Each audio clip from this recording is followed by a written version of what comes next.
Someone's going away on a trip. The traveler is Bobby Watson. He's going out west all by himself to spend his vacation on Uncle Ray's ranch. And while Bobby gets all scrubbed and polished, cleaned and combed, down in the railroad yards, his train is being showered, soaked, and steamed all at the same time. Before every trip, passenger cars are pulled through an automatic washing machine where they're scrubbed and polished until they shine.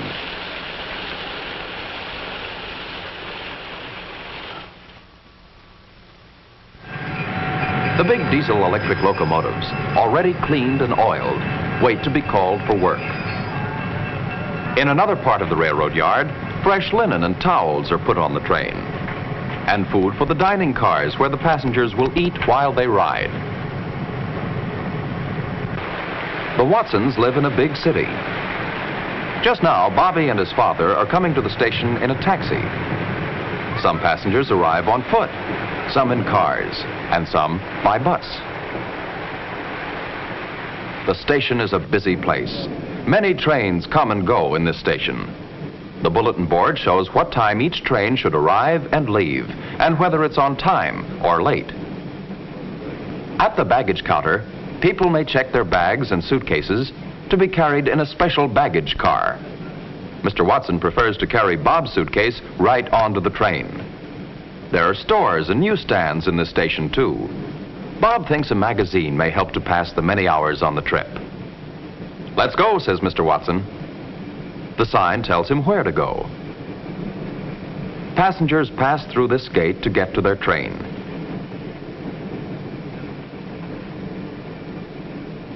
Each passenger shows his ticket to the gateman, so that the gateman can be sure that each passenger gets on the right train. "Track number 1, says the gateman to Bobby. Here's Bob's train all put together, ready for the passengers. In the rear is the observation car. As he walks by, Bob wonders if he can ride in it. "Yes," says his father, "but first we must find your seat on the train." The engineer and his helper are climbing aboard the big engine. They're all set for the trip. Here's Bob's car. The porter takes his baggage. Mr. Watson asks the conductor to keep an eye on Bob because this is his first train trip alone. Then he gives Bobby his ticket. All aboard! "You're on your own now," he says. The engineer gets the go-ahead signal. He opens the throttle.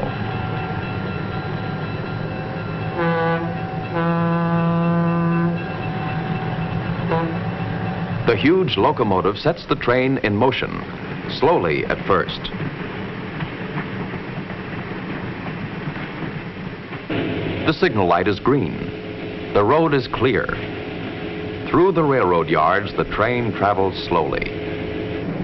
Bob's riding in a small room of his own called a roomette. It has a comfortable seat in the daytime and can be turned into a bedroom at night. A wardrobe is built into the wall of the roomette and a wash basin. Bob sees a neighbor open the wash basin. The tracks gradually lead out of town and join the main line. The engineer watches every road sign carefully. The safety of the passengers is in his hands. Traveling in a roomette is comfortable. Tickets, please. Bob has 2 tickets, one for the train trip and another one for his place in the roomette. The Pullman conductor gets the roomette ticket. The train conductor returns half of the round-trip ticket to Bob to use when he travels back home again. Now Bob can go and explore the train. On his way, Bob first passes through a chair car. Many people like to ride in chair cars like this one, especially for short trips. It costs less and is quite comfortable. The attendant tells Bob that the observation car is 3 cars farther back. On his way, Bob sees the dome car, a car with a roof of glass. Through the glass dome, the passengers can watch the landscape all around them. Here is the observation car. Now Bob understands why it's at the rear end of the train. While the passengers relax and enjoy their trip, many people work to keep them safe and comfortable. In the train kitchen, cooks prepare meals for the 200 passengers. Now the train's hurrying through farm country. At lunchtime, the waiter rings chimes to tell the passengers to come to the dining car. In a moving train, waiters have to learn to keep good balance when serving food. Many people leave their coach seats to go to the dining car. A dining car is like a traveling restaurant. Here, while they eat their meals, the passengers can enjoy the moving landscape. For passengers who don't want a big meal, this train has a lunch car. Bob has ordered a sandwich for lunch and a glass of milk. And while he eats his sandwich, the train is approaching a station.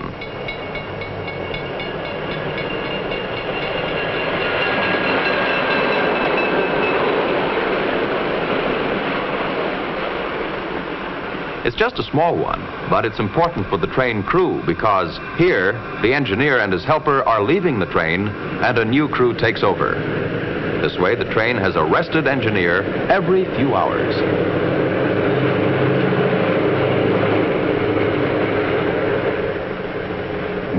Say, look who's here. This is Clyde. Bob has company. Now the boys can watch the landscape together.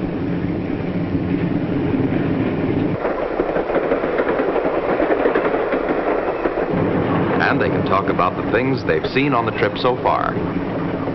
Bob tells Clyde about the ranch he's going to visit.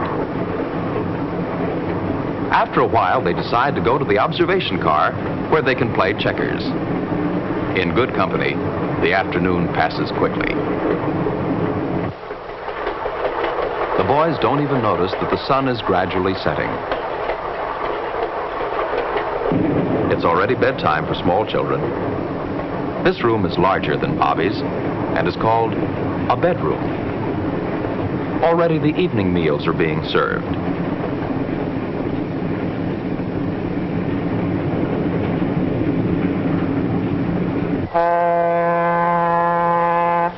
While the train speeds into the dusk, the porter prepares beds for his passengers.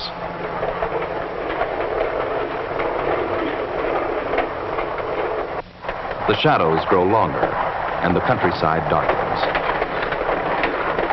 Guided by signposts and signals which tell the engineer the safe speed at which he may travel, the train speeds toward the sunset.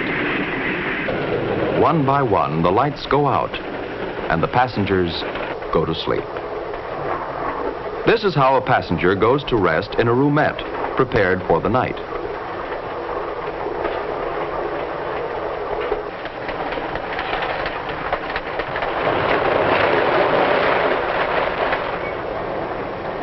Now it's morning again. Uncle Ray's ranch is just across the mountain range, but the train won't have to climb over it. The tracks are cut into the sides of the mountain. And sometimes the train goes through the mountain itself, through a tunnel. Or it rushes across rugged country, over bridges and trestles.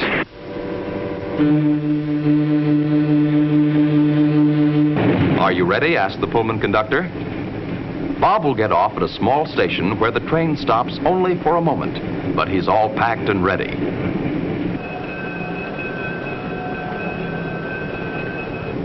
Come on, Bobby, here we are.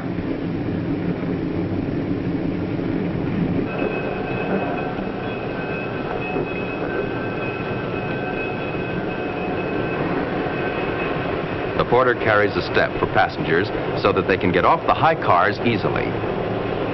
And as he had promised Mr. Watson, the Pullman conductor sees Bobby off the train. Here's Uncle Ray shouting, "Hi there, cowboy." The long ride is over.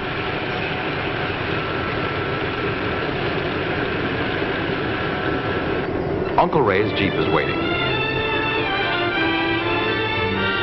The train starts off again, and off goes Bob to the ranch, to new adventures with cowboys and horses. But the train goes on.